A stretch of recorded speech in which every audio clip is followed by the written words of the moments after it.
Hi everyone, welcome back to Crypto Simplified. Today we will talk about the biggest issue plaguing the future of Bitcoin, the electricity consumption. Will planet Earth be left in a state of brimstone and hellfire and destruction, plague and pestilence because of Bitcoin? In this video we will have a look at that, answer all your questions about mining, electricity consumption, and what we can do going forward.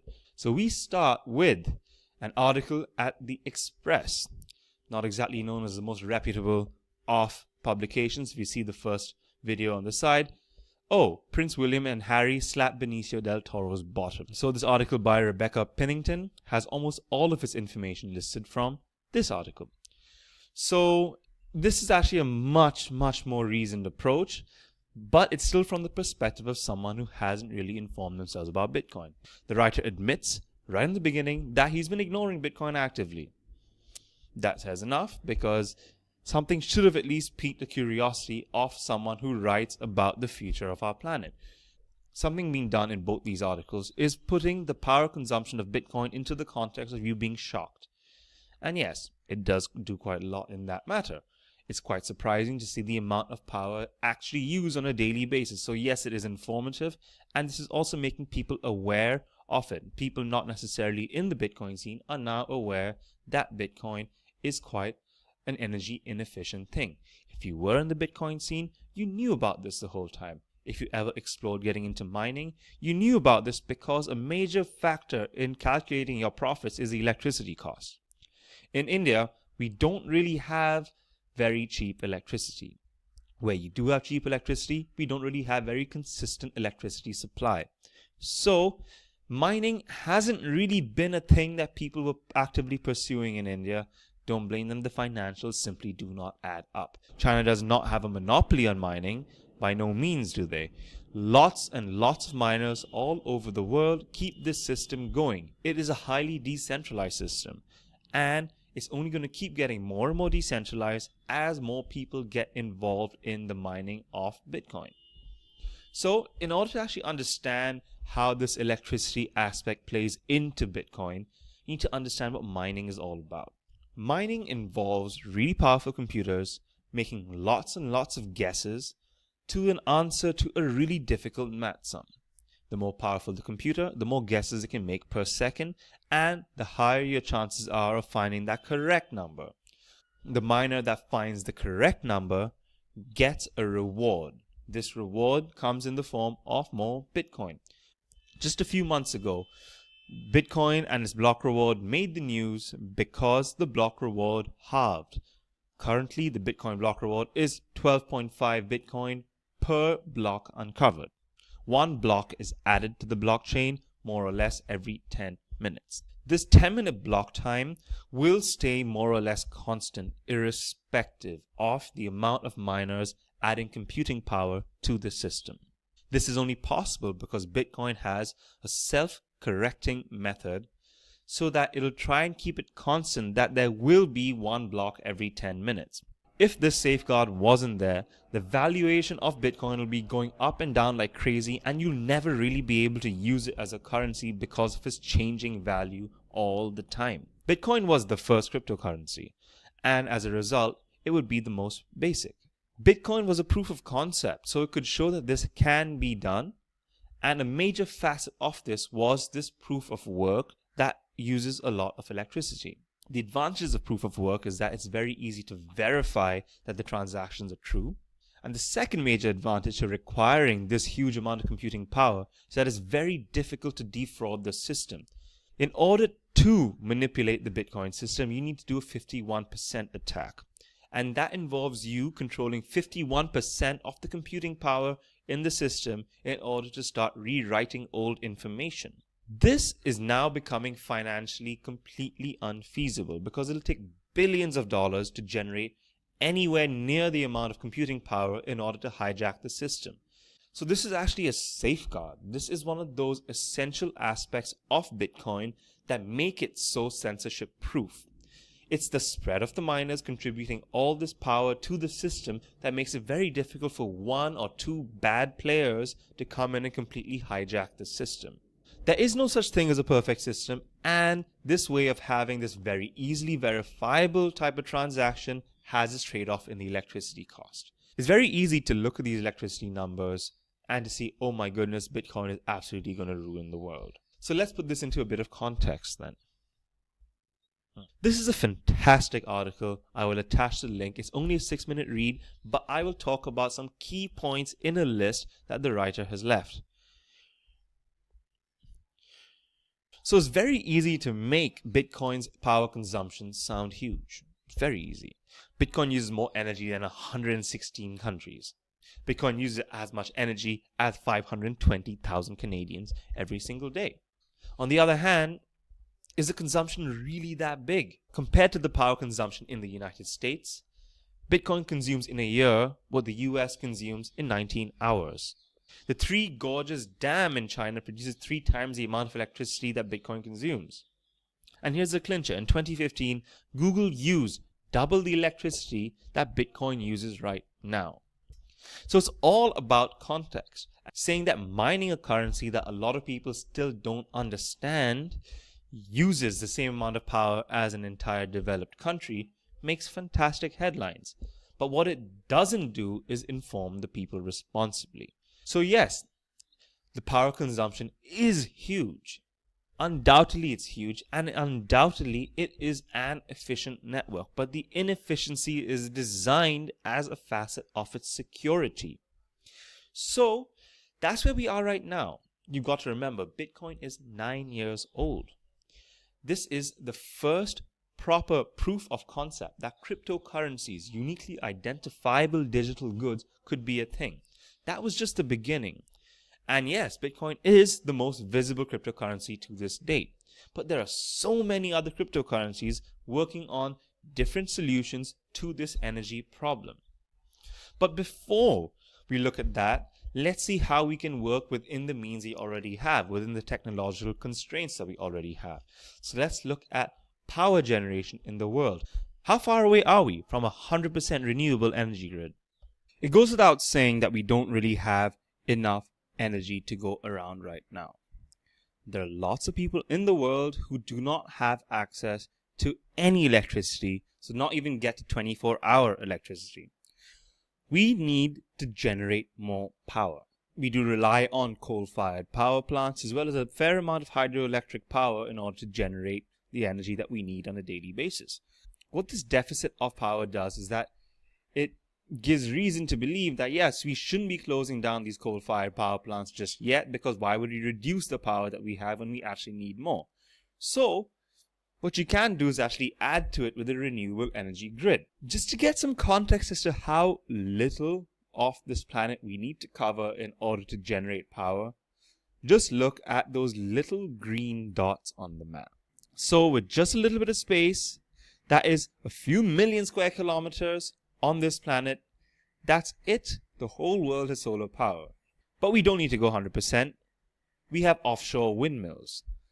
Wind speeds in the ocean are far higher and far more consistent than on land. So if we put solar panels in the hot, landlocked, sort of desert and arid conditioned parts of the world, and if we put offshore windmills on the coastal areas, we can easily generate enough power for the entire planet and some. So if you combine this with what we already have as coal-fired power plants, which will eventually all shut down, then we'll have nuclear power plants. A lot of the nuclear technology that we use is fairly old. A lot of this needs to be phased out, replaced, and improved. Fusion power is seen as the holy grail of generating electricity. There are a few technological hurdles behind that, and we have achieved fusion power, but currently we are still putting in more power than we're getting out. Over the years, as it will develop, this could change. Same thing with thorium power. People have been talking about this a lot. The future will not have one source of power to power the world. We currently don't have that, so why would we expect this to happen in the future? So with a diversified, renewable energy grid, we can easily power the planet. It is possible to not destroy this planet while maintaining the exceptionally high levels of power consumption with Bitcoin. These levels of consumption will probably go up as the difficulty increases because there are more miners joining the network. So if you were not convinced by those earlier statistics on offshore windmills and solar panels actually being able to power the planet, think of it this way. What if every single window on every single building got to generate electricity? This ties in really nicely with Bitcoin and cryptocurrency's decentralization idea. Why not everyone generate a tiny amount of electricity, and why don't we make power plants obsolete? These plans are still in the prototype phase. There's a very long way to go before this is readily available consumer tech. However, this shows that people are thinking of this as a potential future way of solving our power crisis. Smart windows, it just seems like an absolute no-brainer. If you've got skyscrapers going hundreds of feet up into the air, that's hundreds of feet of solar power catchment area. However, just instead of running your miner off a renewable energy grid, why don't you take the miner to the power station? This is an Austrian-based company called Hydrominer, and they set up your mining rigs on top of hydroelectric plants. So it goes without saying, the biggest advantage of this is that you don't need to actually transport your energy. You can just start mining it where you're harvesting it. It's ideas like this that will just keep happening because it is a very, very well-known fact that the electricity consumption of Bitcoin is a major weakness. So there are lots of ways that you can combat this. This is just one. And this is maintaining the existing status quo. It's not challenging the fundamental that why does Bitcoin need to use so much energy? This is a scenario that was actually brought up a few years ago in 2014. Even back then, we knew that the power consumption would be a problem. An alternative to the proof of work system was created. This was called proof of stake. Staked coins are kept locked in a wallet. The user cannot spend them, but what they are doing is dedicating their coins to keep the network running. As a result, you will be incentivized with a certain percentage of transaction fees that you help push through the network. So while you're not mining and creating new coins, like in a proof of work system, it is because you don't need to. A massive expense of these proof of work coins is actually paying for your hardware and electricity. You often pay for that by cashing out your block rewards, i.e. the coins that you've worked so hard to mine. So what this does is it reduces the need for a huge number of coins, as well as reducing the need for a very, very expensive electricity-based system. Yes, you will still need electricity to run this, but nowhere near the same amount. It also creates means for passive income. You just need to stake your coins, leave them alone, make sure your wallet is always connected to the internet, and then get your payout every now and then. You get paid for just owning your coins. So this is actually a way to incentivize people to keep their coins in the system, because the more coins that are being staked on the system, the harder it is to defraud the system. A lot of the coin projects are trying to integrate proof of stake in some way or another. Ethereum forked fairly recently, and that was to enable a store of proof of stake on their system to reduce their electricity costs. Then you got Cardano, which is a complete proof of stake system, but they haven't enabled staking yet.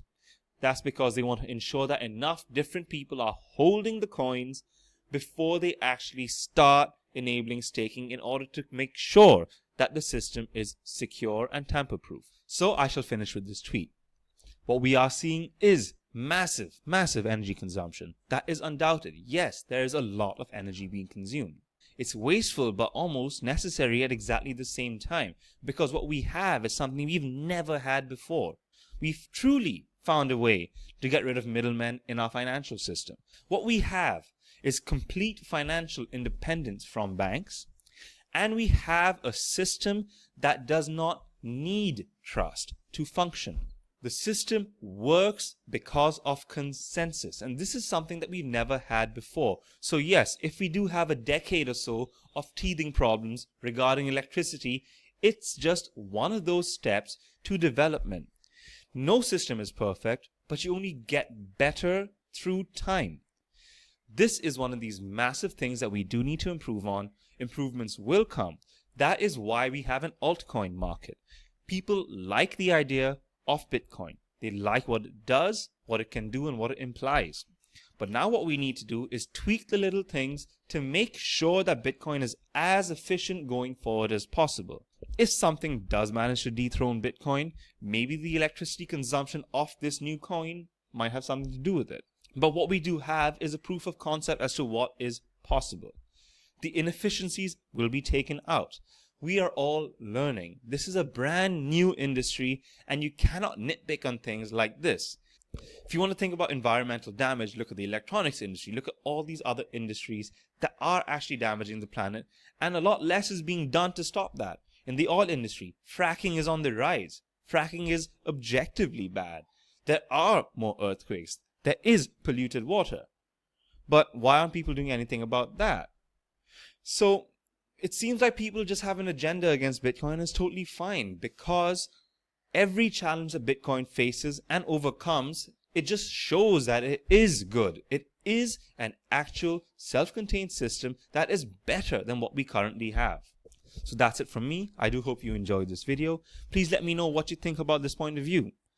Do you think that the energy problems facing Bitcoin and cryptocurrencies are a real, valid, insurmountable problem? Do you think that people are blowing things out of proportion? Do let me know in the comments, and I'd love to hear from you. Don't forget to like and subscribe. Do tell your friends. This is Marv from Crypto Simplified signing out. You guys have an awesome rest of the day, and I'll see you soon.